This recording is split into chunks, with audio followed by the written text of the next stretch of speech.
Po mga minamahal kong kababayan, ako'y nais magbigay ng isang statement tungkol sa mga pangyayari sa Senado ngayong gabing ito.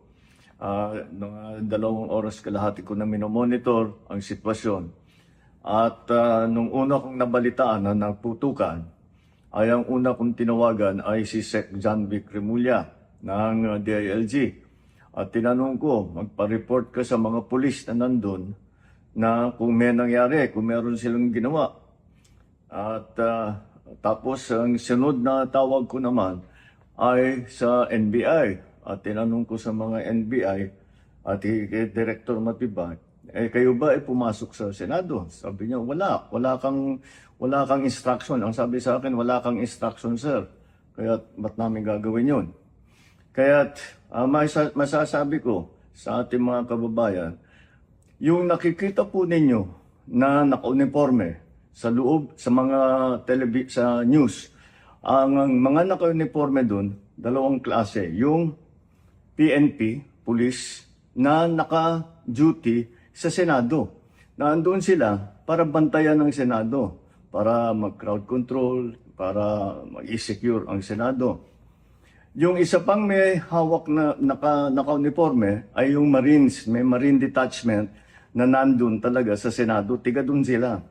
Ang trabaho din nila is secure ang Senado at magbigay ng yung nakikita ninyong honor guard. Yan lang ang sundalo o pulis na nasa loob, tiga doon ang nandun. Yung isa pang nakita ninyong grupo na kasibilyan, at may hawak na mga mahaba, mga usayon, yun naman sa Sergeant at Arms ng Senado. So lahat ng nakikita ninyong naka-uniforme o armado ay nandun, ay tiga doon. Nandun sila talaga, doon sila nagjo-duty.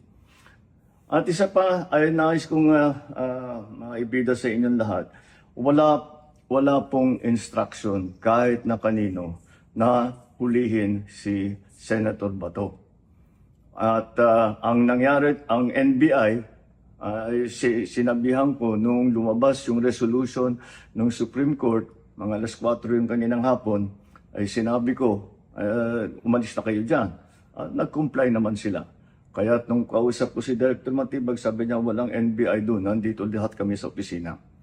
At ayun po, ay dahil kong mapaalam na sa lahat ng ating mga kababayan, itong pangyayari na ito, ay tayo maging kalma lang po. Nakausap ko na si Senate President Alan